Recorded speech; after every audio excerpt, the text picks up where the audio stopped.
To all who come to this happy place, welcome. News team, assemble! Joining us live because if you want to know anything about the Outer Banks, Sam Walker's the dude to fill you in. The sea was angry that day, my friends. Like an old man trying to send back soup in the deli. Always appreciate talking to you. Always good stuff with Sam Walker in the Outer Banks. Now here's Les Nesson and the news. Hey, good morning, everyone. Welcome to OBX Today for this Thursday, October the 7th, 2021 on Facebook and YouTube. Glad you're along with us. Today starting kind of it looks drearier than it really is. We got some onshore wind. We got some showers just offshore. And just kind of not what we've been dealing with last week. This is more what we expect, I guess, to some degree this time of year. But the good thing about it is it means folks fishing in the Nags Head Surf Fishing Invitational, we got some good conditions. This is actually what you want. You'd rather have a bit of a blow going on for that tournament, which got underway this morning. We'll talk a little bit more about that. If you go by, actually, if you want to go check out some cool stuff, Jody's been able to find a whole bunch of photos from Nags Head Surf Fishing Tournament events in the past. They've been circulating around Facebook, and he shared them on the Beach 104 Facebook page. We had to put some of those posts together and throw them up on obxtoday.com on the H2O page for you to check out. So pretty cool stuff. And so the weather itself, though, if you're like rough weather, you're getting your fill. Here's the latest on the tropics. Just one little lemon head to look at, and it's right off the coast of South Carolina and Georgia. Possibly going to develop further. Not much development expected out of that. It's only a 20% chance in the next 5 days. It's just a weak area of low pressure. It's about 100 miles off, just a widespread area of low pressure off Georgia and South Carolina, about 100 miles off. Continues to produce disorganized showers and thunderstorms to the northeast. And once you look at the radar, you'll see really where all that's going on. Strong upper-level winds, limiting significant tropical or subtropical development as this low moves northeastward about 5 miles an hour off the coast. Some non-tropical development will be possible over the weekend as it interacts with a frontal boundary. Regardless, system could produce some gusty winds and locally heavy rain over the Carolinas through the weekend. So here's how things look with the radar. Not fun at all. It's a mess. At least it's a mess offshore. It's a mess over the mountains of North Carolina this morning and on into the foothills as that stalled frontal boundary and low pressure that's been dumping rain on the deep south for the last couple of days continues to do so. Here is that low off Wilmington. Starting to see the showers moving into Wilmington and Jacksonville this morning, and looks like that's going to continue for the next couple of days. We're looking at a little bit closer. In fact, right now we got our shot up from Avon. Let's switch to Hatteras because you can see the radar. The showers are right off of Hatteras this morning. We'll see if the camera tilts right. You can see that one looking up towards the point there as the camera pulls away from it. You can see how much rain is already happening. There you go. There's those dark clouds off to the south off of Hatteras Village, and that little heavier cluster of shower that we just showed you on the radar, right about here, right in this area, right outside the hook. That's what you're looking at there with those dark clouds off to the south. So what we're going to see is just a little bit of that stuff coming on shore. The farther south you go, the better chance of rain you're going to see today. But we're not going to rule out that everybody may not get a little splash and dash at some point today. Better chance of rain looks like it's going to be, unfortunately, right now on Friday night and all day Saturday. And I know we've had a bunch of people already jumping in over the last couple of days about weddings this weekend. 70% chance of rain on Saturday right now. So our worst chance of rain is Friday night, late Friday night, and through Saturday night. So unfortunately, it's going to be wet this weekend, but now looking more like a possible washout. Here is the latest And this is from Mike's weather page, his tropical update on Twitter. And he has got the latest INSEP total precipitation forecast through the weekend. And we're right on the edge of the heaviest of, we're right on the edge of seeing the most rain out of this. It looks like it's going to be Hatteras Island, Ocracoke, on down to Harkers Island and Cape Lookout, Morehead City. Probably going to get the most rain out of this thing, out of this combination of the front and low pressure moving up the coast. We're going to probably be up on the north beaches, about a 2 to 3 inch event. And as you get farther inland, probably 1 to 2 inches. So, again, originally we thought maybe we would be able to dodge the bullet as far as it being a total washout. Looking less likely that's going to happen now, as this low and this front kind of combine. And again, Friday night and Saturday are looking like they're going to be the busiest of days for the rain. Here's what it looks like 12 hours from now. Again, scattered stuff. The farther south you go, the better chance you're going to get. This is this time tomorrow with those rain chances. Here's how things look on Saturday morning and then Saturday night. Again, you might get lucky. You might catch a break for a little while, but it really looks like we are going to get a pretty good soaking out of this between now and Sunday, and then things clear out Monday for Columbus Day, and then very nice Indian summer weather. We still say that as for the next 7 days, or by this time next week. We'll be back to kind of what we were looking at before, but there's a big storm system back out over the Midwest that's expected to come. That may be really our first shot at cold weather coming for the 2 weeks from now. We're probably looking at it where we may actually see our first real fall-like weather coming in about the early part week after next, so in about 10 to 15 days. We'll actually get some fall weather as we get closer or as we roll through this month of October. All right, so that's what the weather situation looks like. When we come back, we'll have more here on OBX Today live on Facebook and YouTube. So you stay right there. Our pet of the week for this week is Neil. This gorgeous active fella is about a year old. He loves to give hugs, play ball, go for car rides, and run. If you are an avid runner, this is the guy for you. Neil could go home with another dog and older kids that can handle his size. To adopt Neil or foster one of our other animals, you can come visit us Tuesday through Sunday at our shelter located in Manteo. Join us at Mulligan's Grill in Nags Head, Sunday, October 17th from 11 to 2 p.m. There will be great food, local vendors, and brilliant adoptable dogs. For more information, visit our website at www.obxspca.org or visit our OBX SPCA Facebook page. All right, welcome back here on OBX Today Live on this Thursday, 7th of October.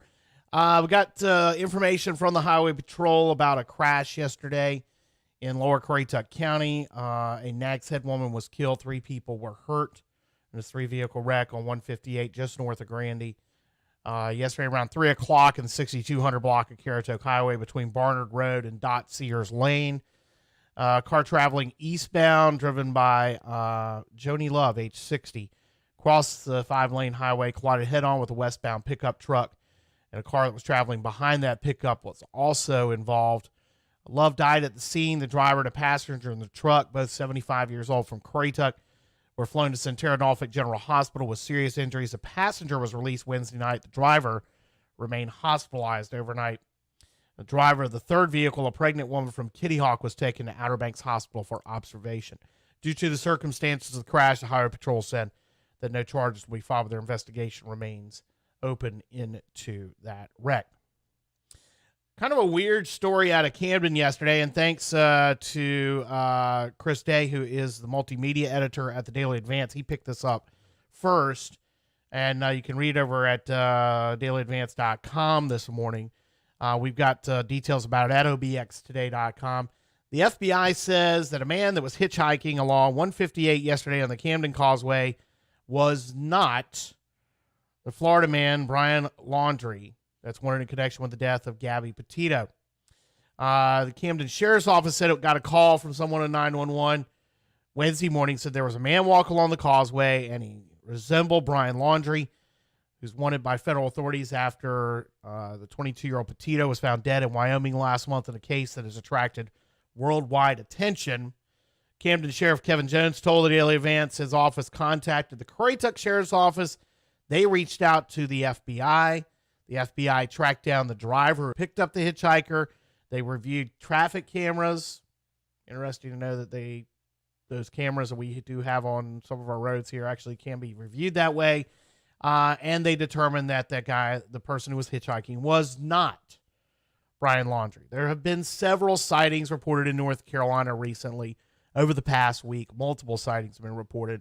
The search for Laundrie has been concentrated around Southwest Florida, where he's from. But there have been sightings all over the country. And again, several have been reported in North Carolina over the last week. So despite some rumors that were floating around yesterday, no, Brian Laundrie was not here on the Outer Banks, and the FBI has confirmed that. Story we got up at obxtoday.com right now regarding restaurants in Killable Hills. The Killable Hills Board of Commissioners last week approved another extension for outdoor seating. That's going to stay in place through Thanksgiving weekend. That matches what Nags Head did back in the spring when Governor Cooper lifted the restrictions on indoor dining at restaurants in North Carolina and capacity limits inside. Nags Head went ahead and approved letting restaurants that were using outdoor seating in their parking lots with tents to keep doing that through the end of Thanksgiving weekend. It was Killable Hills put it in place through the end of September, and then said they would review it. The commissioners did, and that's what they did last week at their meeting, and went ahead and extended that order also through the Sunday after Thanksgiving. And then they'll review that again before that to see if they want to keep it in place.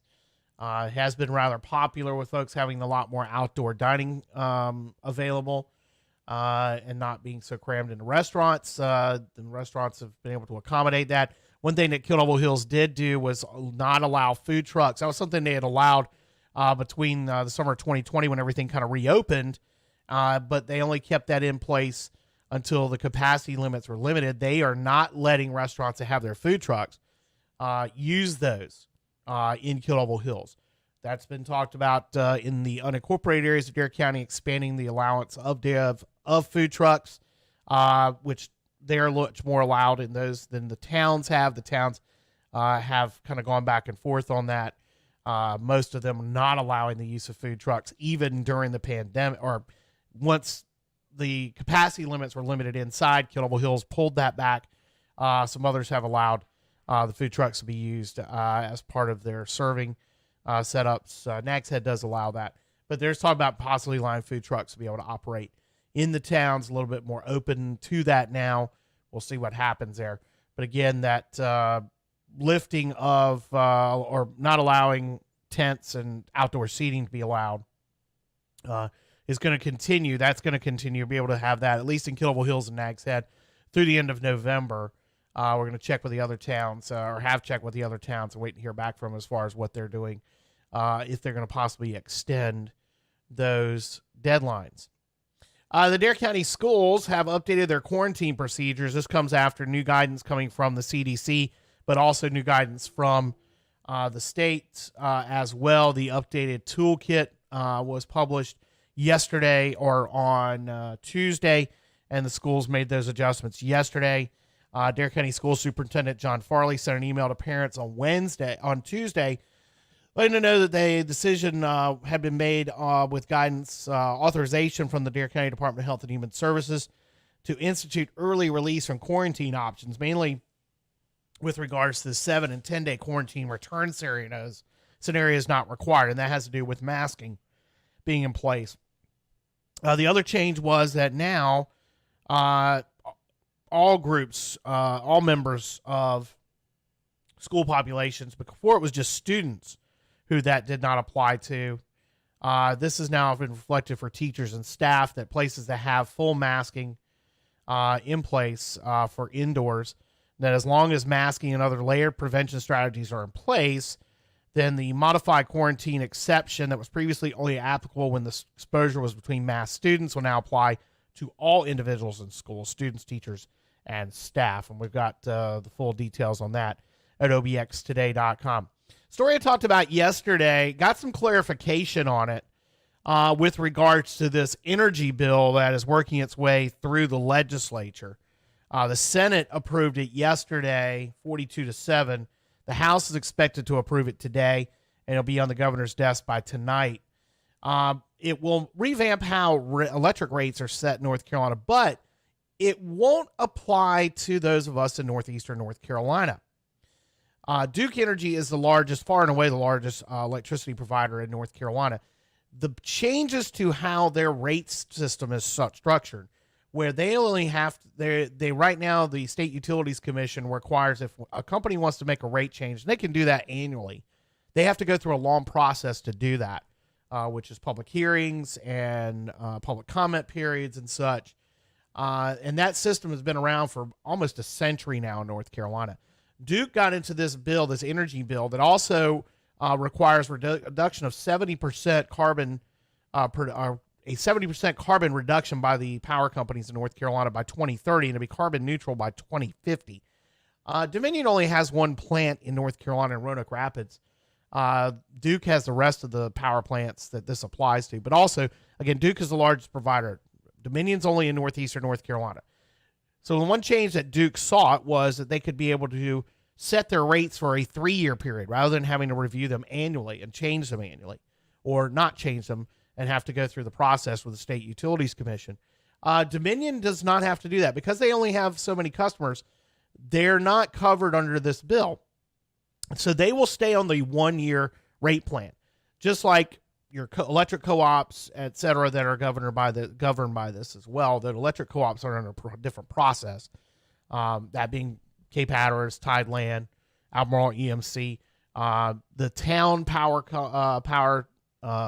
companies, the town-owned ones like in Elizabeth City, Edenton, they're not covered under this. Duke is the only one that's going to have this 3-year thing where they can set electricity rates and not have to change them for 3 years, which a lot of people have said that will end up artificially keeping rates higher. Dominion, this is not going to apply to Dominion. So that is big news here in northeastern North Carolina, since Dominion is a primary provider of electricity for our area. So thanks to Travis Fain at WRAL, who's got a good story about that at WRAL.com.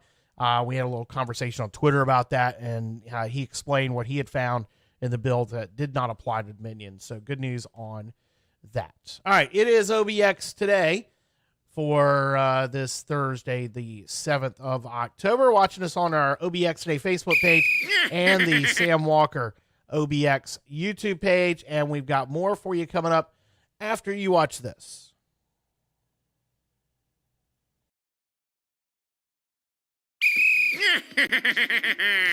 Get ready for the Dare to Scare 5K and Sweet Treat Fun Run on Saturday, October 23rd. Sponsored by the Dare County Center.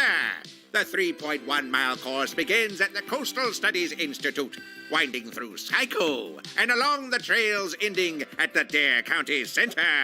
This is a rain or shine event, with all proceeds benefiting the Dare County Center annual toy drive. So get ready for the Dare to Scare 5K and Sweet Treat Fun Run on Saturday, October 23rd. For more information, to register, or to volunteer, go to www.darenc.com/DC Center.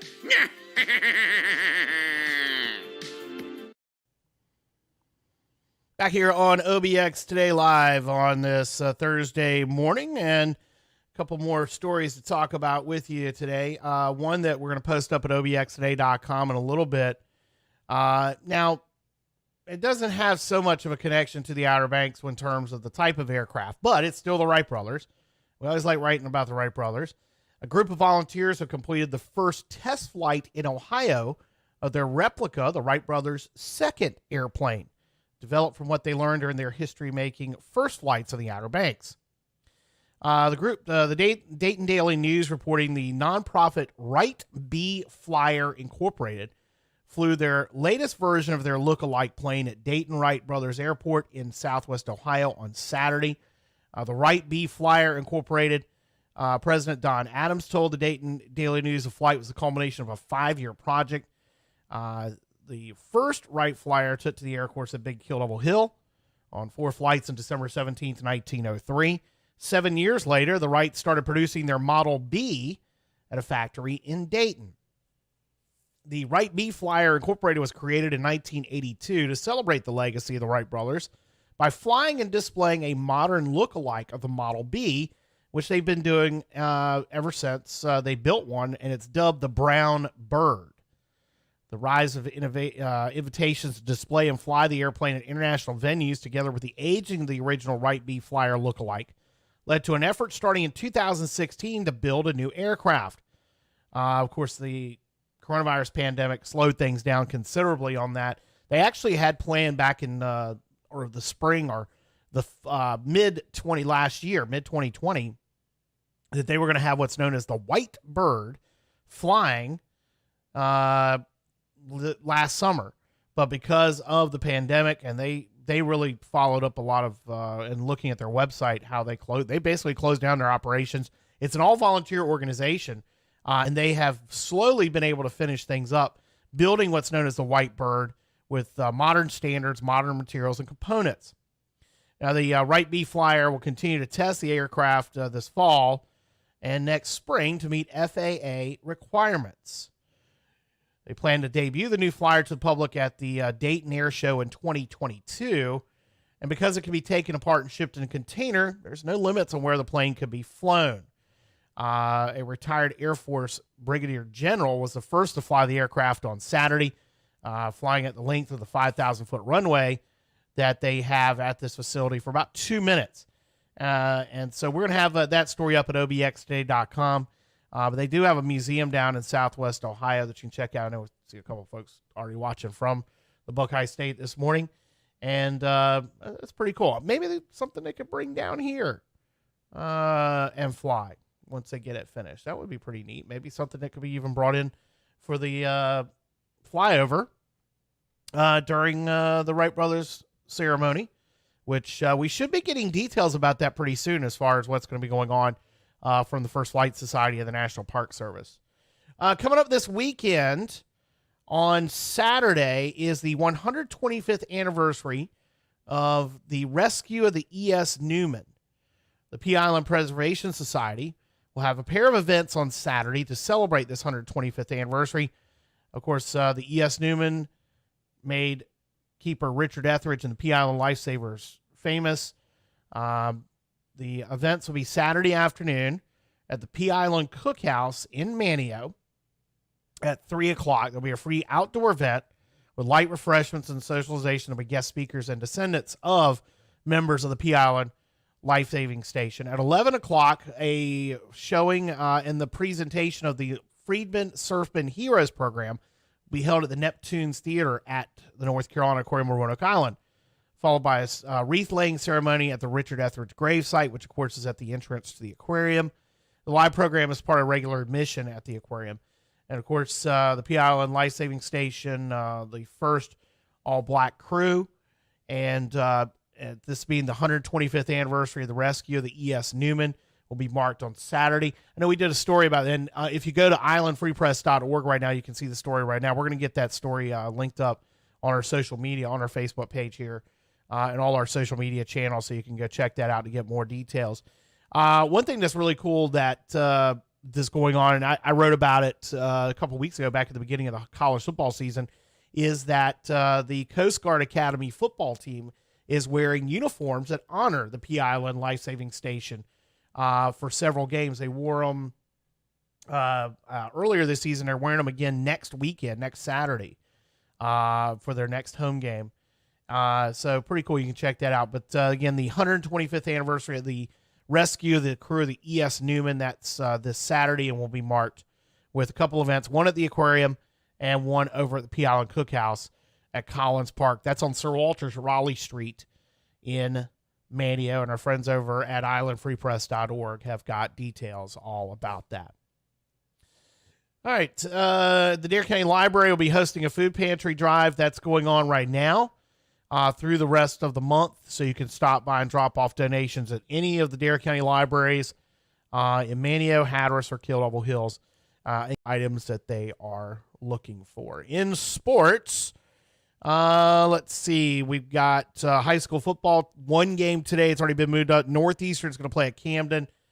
Doesn't look like anybody else is going to move games to tonight, or at least I haven't checked Twitter to see if anybody moved one, honestly, since yesterday. But it looks like most everybody's going to they're going to try to play tomorrow. It's going to probably be Monday before they're going to get a chance to play. But Northeastern and Camden moved up to tonight. Of course, Manteo has its homecoming tomorrow with the homecoming parade tomorrow morning, or tomorrow afternoon, rather. Hopefully, it looks like the weather may hold off long enough for that to happen, but we still got that chance of rain. Volleyball today, full slate. Manteo travels to Pasquotank. Cape Hatteras is at Columbia. Mattamuskeet at Beargrass Charter. Hereford County is at First Flight. Edenton at Currituck. Also, Camden at Northeastern. Southside at Northside. Tarboro at Perquimans. Oh, there is one game that's been moved. The Southside-Northside football game has been moved to Monday. That's the Anchor Bowl. Tarboro at Perquimans, Gates at Washington County, Albemarle at Ridgecroft, Tercea at Lawrence, and Pungo Christian at Northeast Academy. Soccer, Currituck's at Edenton, and Pungo Christian at Oakwood. That's your high school sports schedule for today. OBX Today Weather Center forecast. We do have a high risk of rip currents. Stay out of the ocean. It's pretty obvious out there. You can see our shot from Avon. Rough shore break. It's quite a number of rip currents. Can see them right up here around Avon Pier already developing. Let me see if the Jeanette's, it's gotten too foggy or too dirty. The camera has to show a good shot from Jeanette's right now. But even on the south-facing beaches, we got a pretty decent shore break that's going on, and the rip currents are starting to pick up down there. Slight chance of showers and storms today, maybe a better chance in the afternoon, otherwise partly sunny.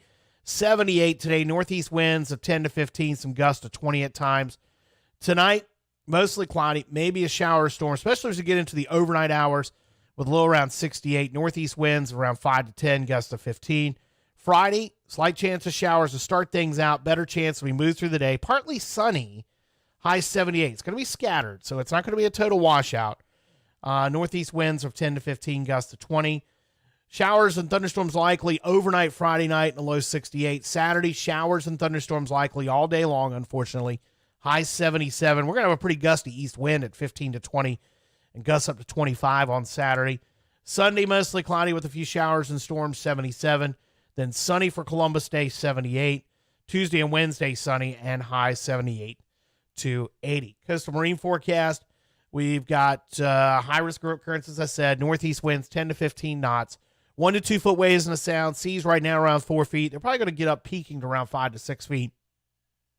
Water temperatures in the low to mid 70s. Next tide change in Oregon Inlet, a few minutes away. Coming up at 8:58 this morning, a high tide. We talked about it being the new moon as well. King tide going on. I know yesterday I saw some pictures from up Corolla. You can already see the run, how much higher the water is. So if you do have plans that take you up to Corova and Swan Beach over the weekend, and with this onshore wind, we're probably going to see it's going to be a little more difficult to navigate during high tide. Right now, high tide tomorrow is at 9 o'clock and 10 o'clock, 9 a.m., 10 p.m. So it'll be the 10 o'clock, 11 o'clock range for Saturday, and et cetera, et cetera. So mid-morning to midday for the weekend, and, of course, late night, around midnight for the weekend as well with the high tides. But with the king tide going on because of the new moon and with this onshore wind, we're probably going to see some of that a little bit more difficult getting up the beach, getting up on the Currituck Outer Banks. Let's see. So there's that. And, sunset tonight is at 6:37, sunrise tomorrow at 7:03. Currently outside the studios in Uptown Nags Head, overcast and 73 degrees. And that's going to wrap it up for OBX Today for this Thursday, the 7th of October. Back with you tomorrow to wrap up the work week here on OBX Today live on Facebook and YouTube. We'll see you.